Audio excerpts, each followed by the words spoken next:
Welcome back to Rev Endurance Sports and a Rev Show. Yes, we have been absent for a minute. We are your hosts. My name is George Vargas and I'm Jessica. she is Jessica. Now, what we're going to talk about today is the 400K brevet that I did on April the 20th, 420. I'll expect comments about that down below. And Jessica was SAG for me. And so that you understand how this works, SAG is only allowed at controls. And so Jessica's going to have her perspective of what it was like to SAG for me.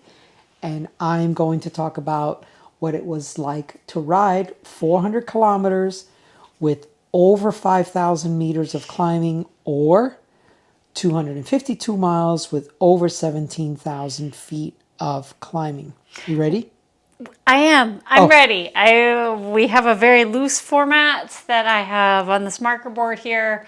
So just so you know, we'll be going through just topic. Well, the topics are basically divided by the control points. So I just wanted you to see the format that we're going to be following. And I'm going to set this right here so it's not in the way anymore. And I'll just be crossing them off one by one as we get through them. yep. So the first thing I want to address is a thank you to anyone associated with the San Diego Randonneers in creating this route, in pre-riding the route, and then in supporting the route during the actual event. So Wei Sun is our regional brevet administrator, that's abbreviated as RBA. And he pre-rode the route with another gentleman named Michael. I don't know his last name, but they pre-rode the route. Wei created the route, pre-rode it, and then Mai at the finish line provided us with some yummy. You had some, right? The pumpkin soup. I had some homemade pumpkin soup. Yeah. I was pretty hungry. It was awesome. Yes. So we had pumpkin soup served over rice with some rotisserie chicken pieces in it. I had 2 servings. I could have had 3, but we needed to save some for the The other riders that were hopefully coming in. that were still coming in. And then there was a gentleman who was at a control, kind of a quasi control at the top of Palomar. It's a name that starts with a K, Carthling. I'm sorry, I don't know your name, but I was there at like 12:13 and the control, or he was not going to be there until 3 p.m. So, but thank you for volunteering for the riders that came on later. So the first thing is always these volunteers, a thankless job, not not compensated for all of the work that they do. So let's get on with the first thing that that that's on our list. So the night before, Jess. Let me look at my notebook and see if I have any notes. Okay. So the night before, we were at home and George showed me the route, and I'm just going to point out that the first thing I said when I saw it on Ride with GPS was, it looks like I'm trying to make the heart. It looks like a big heart with like one little like line over here. But mostly it's a heart. And I thought, aw.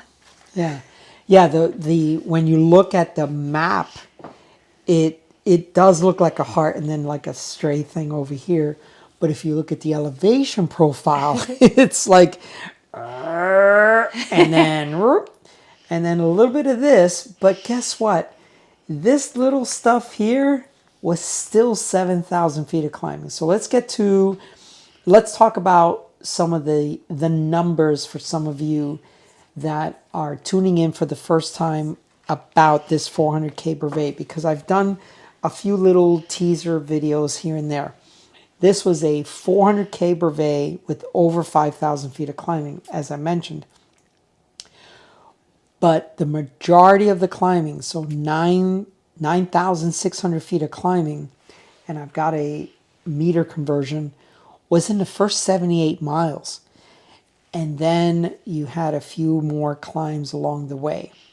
I finished in 17 hours and 49 minutes with another gentleman, Aaron, and we'll talk more about Aaron in a few minutes.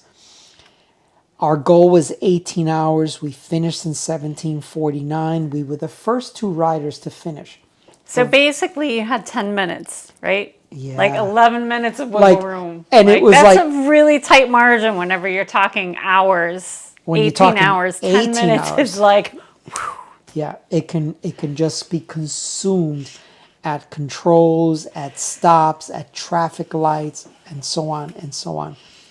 So there were like 8 riders that rode the course. There were 3 DNFs. We will talk about 2 of them because I don't know the third. Actually, I do know 3. So if you look at by the numbers, that's kind of the summary of that. And we'll dig into a little bit more detail, but I still have video footage that I took, Jessica took, and so I'm also compiling another video. And I will also address a few questions from some folks that said, hey, I'm using a hashtag AskRev, so AskRev, Rev Cycling, because that really works. When I go into my email and I search for hashtag AskRev, then all the posts, any posts that someone has made a comment, that shows up. So please keep using that if you have a specific question that you wish to ask. So, Jess, so do you want to get on to the morning of? yeah, sure. So my morning started a little earlier than George's. I wanted to let him sleep in as long as possible, to the last possible minute. But I, on the other hand, I think I set my alarm for 2:15 a.m. and I had the coffee pot set for 2:15 a.m. so that I could get up and put on some makeup and like get my hair kind of straightened out because I knew it was going to be a super long day for me. And I just wanted to make sure I had time to take care of all of my stuff before George woke up, because as soon as he got up, it was just going to be a day about George and taking care of George. He's the athlete. That's okay. It's not about me at this point. It's about you. And that's why Jess is awesome. At 6, so the start was 6 a.m. and we needed to leave here by 4:30 to get to the start by 5:15 to then have bike inspection, reflective gear inspection at 5:30 to then roll at 6 a.m. So we left here at 4:30. I think it was 4:30. Yeah. Yeah. So a very early start. And Jess made me a yummy breakfast. Now, a lot of folks are always asking, what do you eat? How do you sustain yourself for all these miles? Well, first of all, for breakfast, Jess made me my favorite and perfect breakfast. It is eggs. I'm sorry, I should say rice, typically 1 egg, over easy or not, just a yummy yolk with maple syrup, salt, and butter. So now I'm getting all my macros. I'm getting my carbs, my protein, and my fat, and of course, salt. Challenge, of course, is because I don't sleep very well. Just recently, I got a very high score. I should say last night, I finally got an 86 sleep score, which gives you like a little crown over 85. You got a crown. But- crown for sleeping. Yeah, so Friday night always I get did not crowns for sleep well. sleeping. Saturday I did not, of course, sleep well, finishing an event. Sunday, Monday, Tuesday, I mean, we're talking several days of not sleeping well. That hurts your recovery. Anyway, so we had that breakfast. But I do want to talk about one thing. If anyone is riding a Garmin computer, this was an issue the night before the event. The organizer created the route, then went out and did a pre-ride and realized, oh, let's make some changes to the route. When they made those changes, they uploaded the route and called it final, as in this is with all the edits. I then tried to sync it with my computer. Over and over and over, tried to sync it. It wouldn't download. It would say final in my Garmin, but when I would look at the turns that were edited, they weren't there. And I think this is a really good point for anybody who wants to do an event like this. Always check your computer, look at the actual cues, because this is something that would have been totally overlooked if George hadn't actually been like, well, I just want to double check and make sure some of the cues have changed. So let me make sure that it matches what's in my computer. And I never would have done that. I mean, I would have just been like the wah wah. That's my point. Thank goodness final. George was looking. Yeah, it did. It loaded up. It said final. And I kept showing it to Jess. A regular person would be like, okay, this is the latest. Okay, I'm ready to go. I have the final course. But you would get there and the cues would have been the old cues. So it was some kind of weird glitch. And it uploaded correctly on my Wahoo. My Wahoo. And I got all the updated cues. The final course. Because we were trying to figure out, where is the problem here? Is it with like the person who uploaded it, or the uploaded file, or with the computer? My computer worked fine. I have a Garmin. Wahoo. Oh, sorry. I have a Wahoo. I actually have both, but I'm using a Wahoo. And it worked fine in the Wahoo. The Garmin wouldn't change. So just always check your cues. And that's only because Ride with GPS changed the way you used to, or the way you upload a file to your Garmin. So pro tip, or today's cycling tip, is still do it the old-fashioned way. Take the file, download it, and then put it into your new activities in your Garmin computer, because that way you actually get the fit file in there.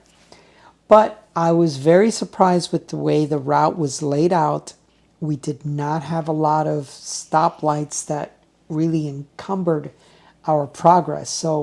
But if you wouldn't mind, Jess, we've gone through a few of these. If you want to start, gotta start crossing stuff off. Okay, start crossing some stuff off. Okay.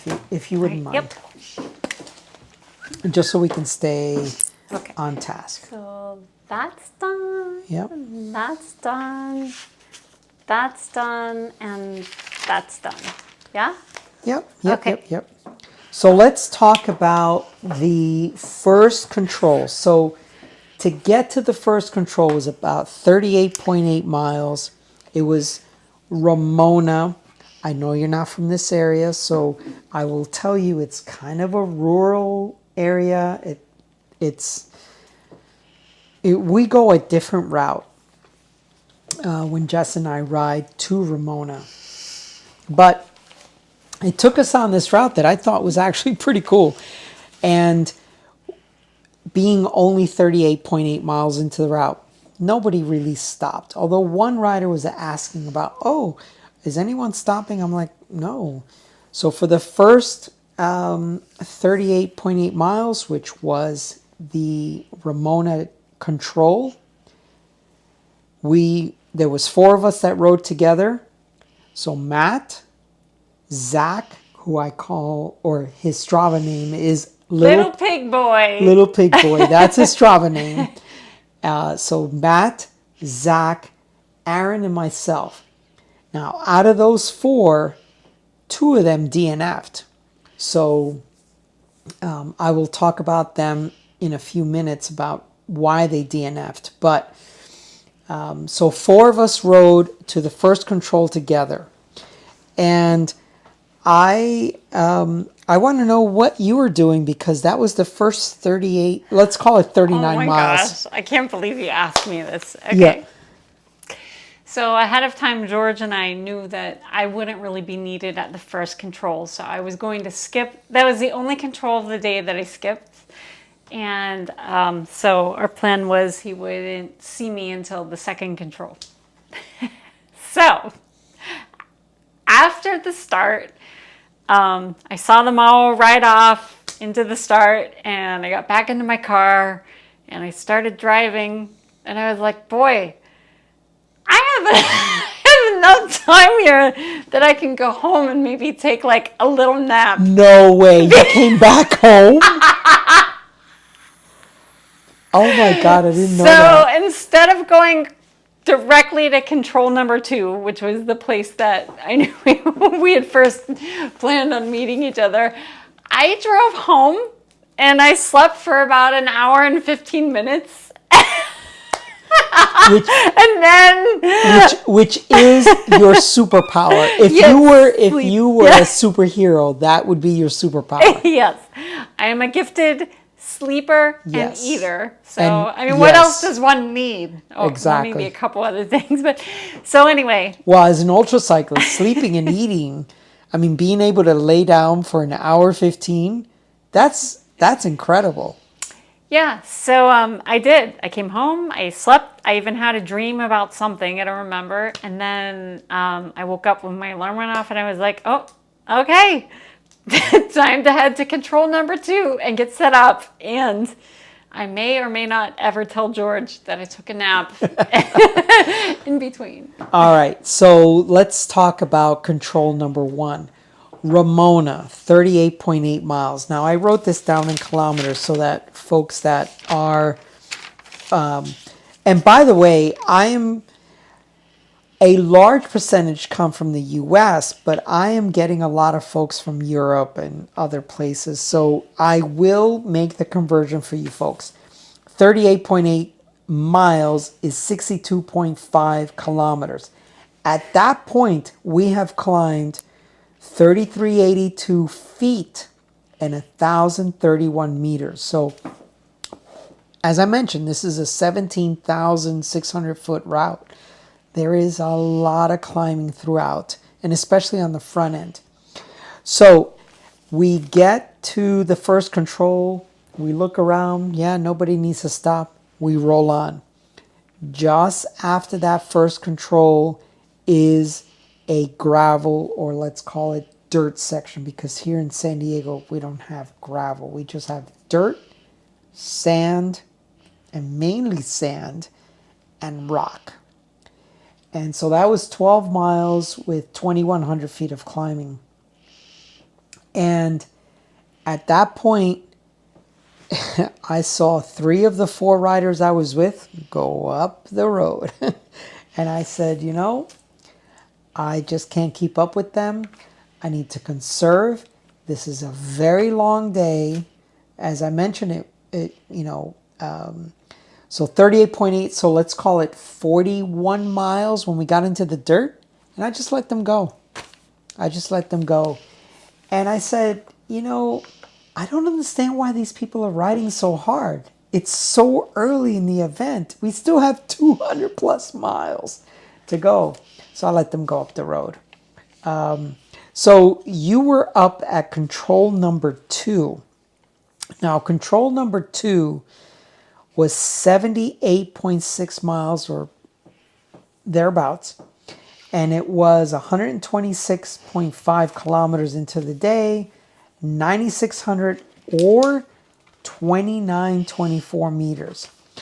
So, yeah, I mean, it took me 6+ hours to get there. So, of course, you had time to take your nap. I can't believe you just confessed to that. Well, I had originally planned on getting to control number 2 much earlier, setting up an on-wheel bike trainer and getting in a workout for myself. But life being what it is, and me waking up at 2 a.m., I just, and all the responsibility of the day, I was like, you know what, I'm just gonna throw my little workout to the wayside for today. And yeah, so Yeah. anyway, so I was up at, I did eventually get to control number 2 after my nap. And I still had plenty of time until George came in. So I actually went in, the observatory was open. Okay, I think we can get maybe a little better view of the observatory. There's the entrance, and such a nice day, blue sky. It's a massive observatory. I Yeah. never really thought about it as like such a big deal, but it is, like anything else, if anything is in your local area, you don't think much of it. But in the grand scheme of things, this 200-inch telescope is a major deal. Go on.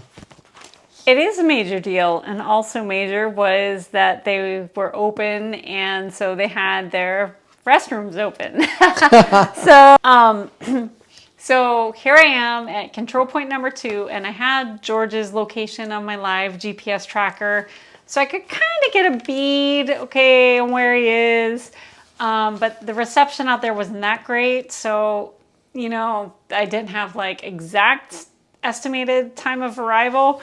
You'll see eventually I saw a rider come into the lot and turn around, and it was not George. So George was not first to Palomar. And then there came another guy, and then another guy. So there were 3 people, and they all stopped at me where I was parked. I was sagging specifically for George. But I had a cooler full of little tiny Cokes.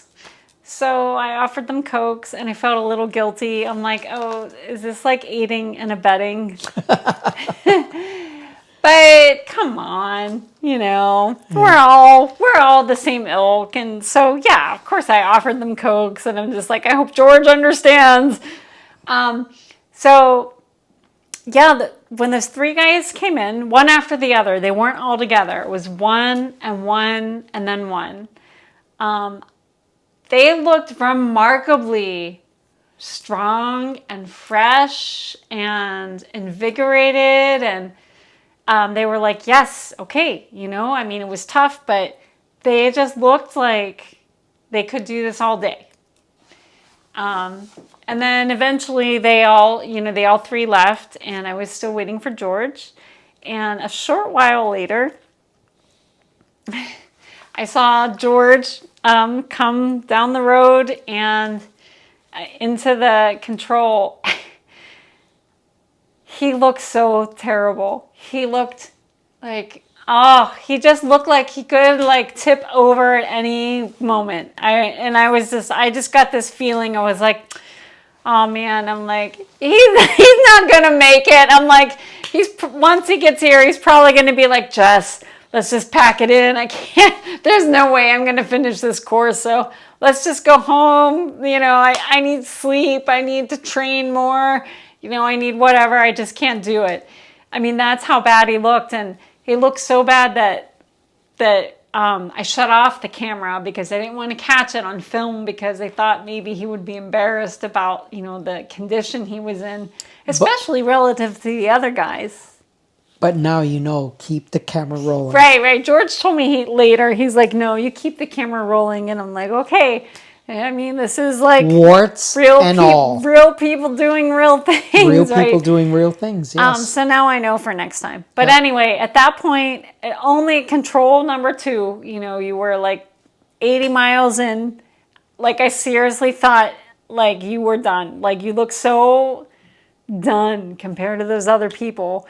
And I was like, okay, well, if it's not in this control, I'm sure you're going to want to tuck it in after the next control. But anyway, you didn't pack it in, and we did some, you changed up your nutrition plan just a tiny bit at that control, Yep. and I sent you on your way. Yeah. So, yeah, Jessica mentioned I have not been training as much and I've not been as motivated as much to train.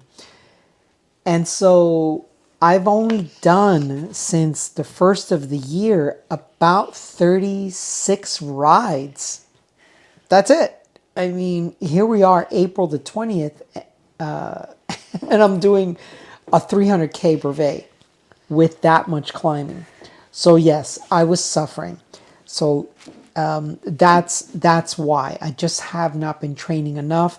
Weather hasn't been that great, but it's just the motivation, getting that motivation to go. So if some of you have had some issues with training, motivation, I should say, please make a comment down below. We can commiserate together.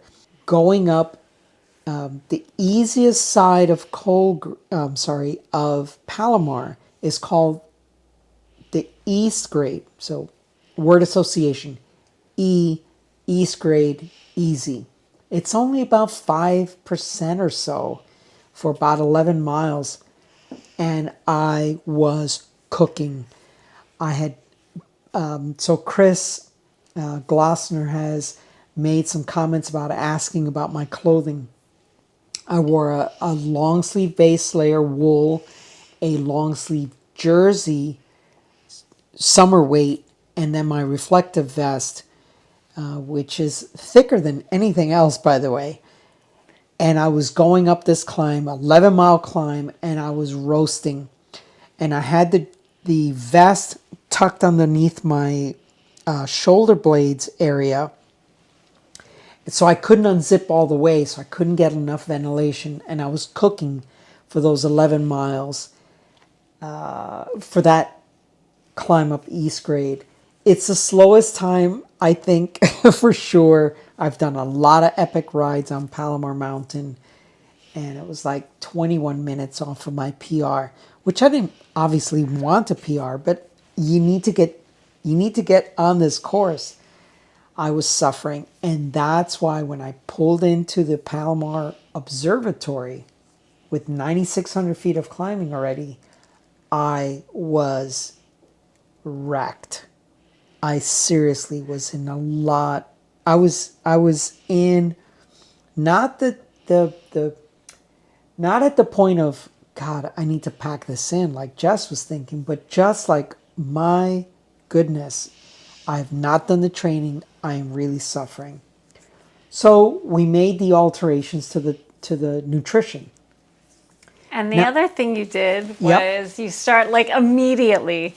You started just stripping off. yeah, Took your base layer off and you handed that to me. And again, it was really fortunate that George had me to yes, carry this extra stuff for him, yes, and so that at least get help in that way. yeah. Get rid of the base layer, which was needed in the morning, and of course later on in the night, and then the vest. I want to talk about nutrition for a minute, which is, of course, why this stack is here. I wrote a full liquid nutrition, full liquid, for a 17 hours, 49-minute, or let's call it 18 hours, just to make the math easy. And I like the way you defined your all liquid as you didn't have anything that needed chewing. Yeah, no bars, no sandwiches, burritos. I mean, most brevet riders, they eat solid foods on anything beyond a 300-kilometer event.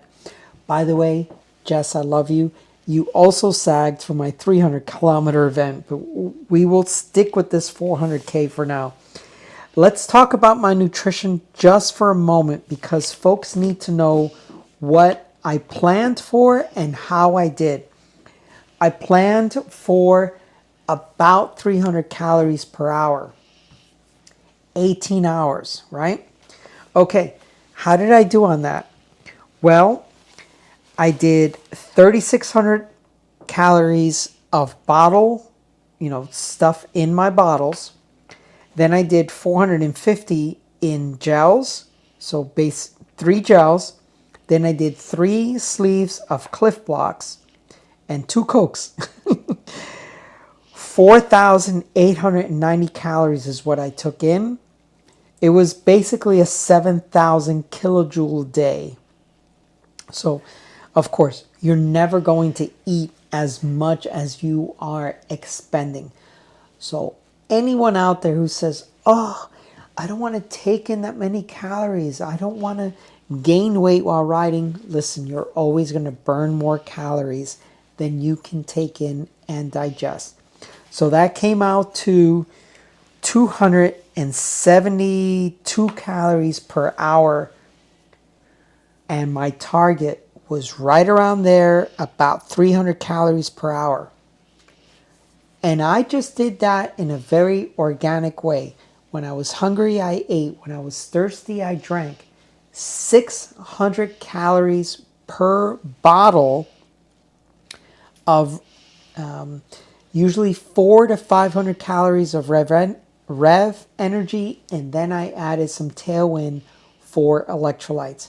So if anyone's out there thinking, oh, I can't ride 6-hour Century on just liquid fuel, you can. You can, and I did almost 18 hours. I've done longer, but for this particular video, 18 hours. Now, just when I got to Palomar, I said, God, I'm cramping so bad. So we added another scoop of Tailwind. Because he And needed the sodium. I needed more sodium. 1 scoop of Tailwind adds 310 milligrams of sodium. So not a paid ad for Tailwind, but I use it and it works. It's just something that is good for my nutrition. My stomach was perfect for all of the 18 hours. Never had any queasiness, never had any gastric issues. Of course, I'm using my product. Never had any gas. So everything was great for my stomach. We'll talk hopefully later about Aaron having a sour stomach in the finishing 40-ish miles of the event.